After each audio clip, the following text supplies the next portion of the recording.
So I'm going to just say it. Sometimes in corporate, the villain is another black woman. If you haven't watched or seen this video, I highly recommend that you follow my good sister, Tammy, aka My Style File, and I'm putting her handle right here in this video. I highly recommend that you follow her. If you're not following her, what are you doing with your life anyway? Um, but please follow her to watch the rest of that video. But what she said is very true. In a lot of workplaces, people who are the biggest villains are other black women. And this is very, very evident in my personal experience, as well as the experiences that many of my clients, as well as my prospective clients, bring to my attention through my discovery calls. A lot of us as black women are wreaking havoc in each other's lives in the workplace, and we have got to cut it out. I always say, often in work environments when white people want someone to perform the coup de grace, they want to really get you, they send somebody that looks like you to deliver the death blow. And oftentimes that somebody is another black woman. And it should not be that way, but it often is. Too many of us are seeking the comfort of white proximity, and many of us want to be the only one. I have always felt as a black woman when I was in position of authority in corporate America that if it was only one of us when I got there, it sure as hell wasn't going to be only one of us when I left. And so I never saw other black people, especially other black women, as competition. I always wanted to hire as many of us that I could find who were qualified to bring into my teams, because for me, if there wasn't any diversity when I got there, I felt it my responsibility. I never saw other black people and other black women as competition, because I never came into these situations thinking that I needed to be the only one. I often was the only one, but that was something I worked very hard to immediately change if I could. But too many times, a lot of us just want to be the only one. We want to be the star of the show. We want to feel that we're the most special, right? And so we see each other as competition, and that shouldn't be the case. And we're causing a lot of pain and harm to each other in the workplace. And they do enough of that on their own without us helping. And in recent news, I have really been bothered by this whole Amanda Seales thing. And I mean, unless you've been under a rock, you're probably aware of all these op-ed pieces that have been published in black publications, some black owned, some not black owned, but presenting as black publications, from the Root to Essence to the Griot. And honestly, the hit piece that Essence allowed to be written about Amanda Seales probably bothered me the most, because Essence is a magazine that touts itself as being there to uplift black women, and historically that's what it was supposed to be about. And it's just been very disappointing that they would have allowed something like that to be written, that was clearly written to attack a black woman. And this to me is not about whether you like Amanda Seales or not, because frankly, that's part of the issue. We don't have to be liked.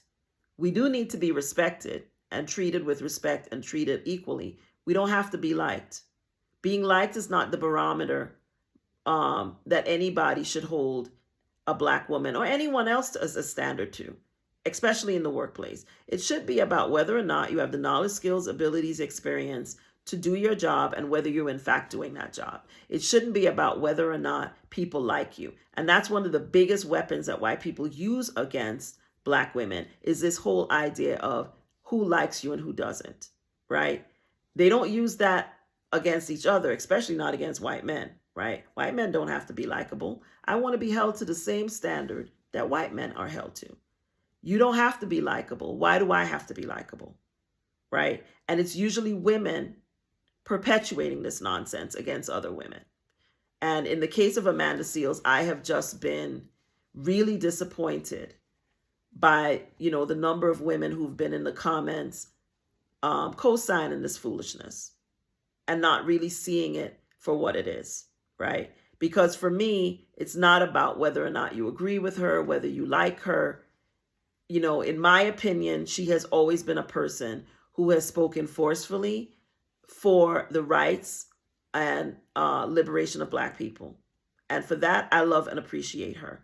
Now, is she perfect? Is she always a perfect vessel? Does she always say things in the best possible way? In my opinion, no.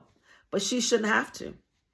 And as a person who works in the entertainment industry as she does, I do not, but she does. The questions she was raising about why she was not invited to certain award shows. And at one point she said that she'd been nominated for an NAACP award, but never invited to the award ceremony. I found that shocking, right?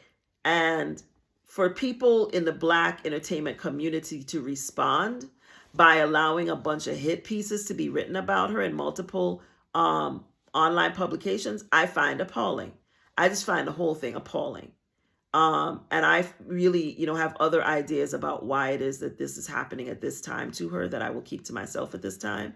But I don't think it's accidental that at a time when Amanda Seales is being very vocal about what is going on in Gaza, that all of a sudden she's being hit with a barrage of attacks. I'll leave it at that. But the fact that Black people and Black community publications are allowing themselves to be used to do this really, really is disappointing. And of course, recently in the news, we've seen the whole thing with Angel Reese, which also made me very disappointed. Not surprised again about how the media treats Black women, especially Black women in sports. As I wrote on one of my social media platforms, I honestly didn't even know that, I don't follow professional sports in that way, and I really don't follow basketball, to be honest with you. So maybe that's why I didn't know, but I was very aware of the Caitlin Clark girl, because she's all they were talking about, right? Everywhere, every time I opened up to read anything about American sports or the news, it was filled with stories about this white girl, Caitlin Clark. Even last year when her team lost the championship to Angel Reese's team, they tried to make Angel Reese the bad guy, even though her team actually won, right? And this year, I had no idea that there was a women's basketball team out of South Carolina that was undefeated, being coached by Dawn Staley, who I was aware of, because she's very famous. She was a very famous college basketball player when I was younger, when we were both younger. And now she's apparently a really great coach. Had no idea that her team was undefeated all this time, because all anyone would talk about was that Caitlin Clark girl, right?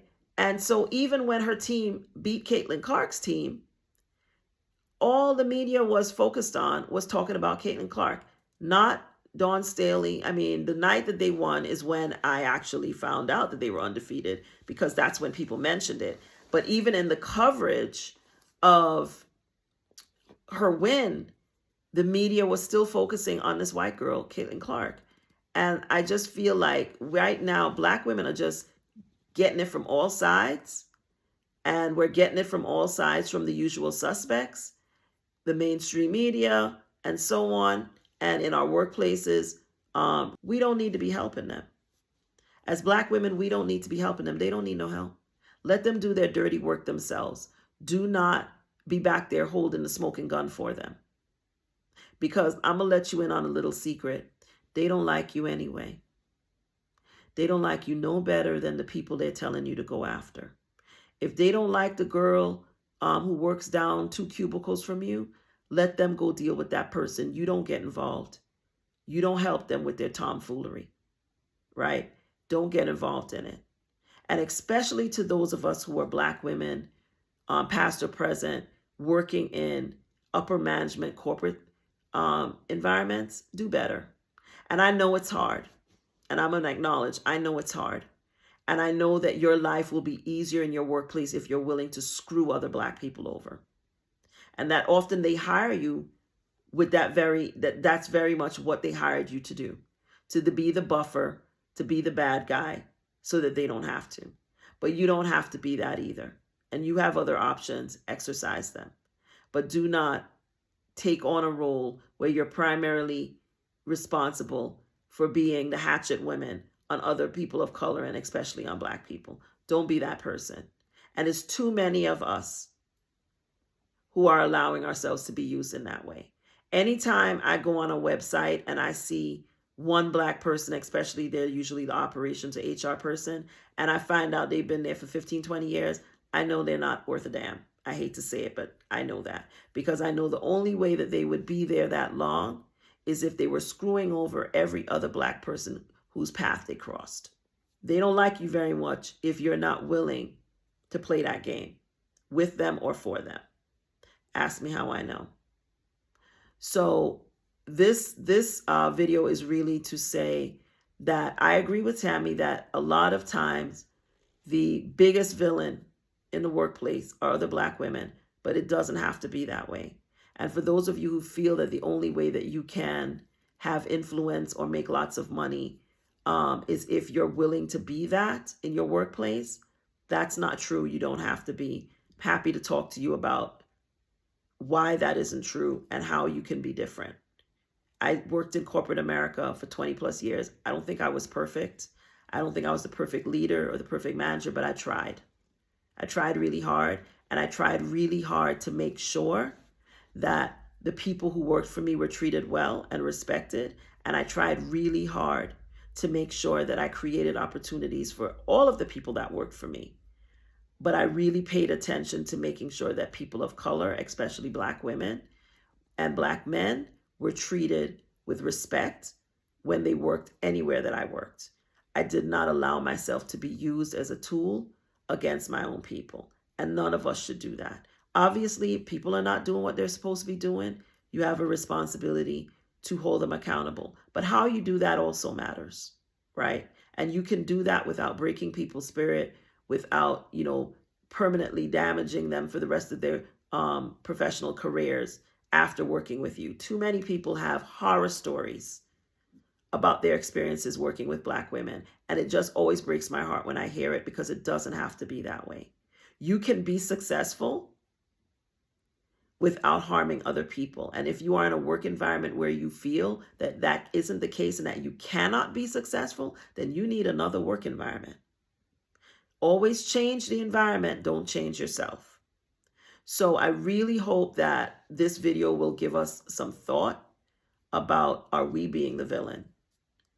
Right? Are you being the villain? Because if you are, you need to write a different story for yourself. Right? Don't allow yourself to be used as a weapon against your own people. I hope this video was helpful. If it was, please like, comment, and subscribe, and follow, and share it with a friend.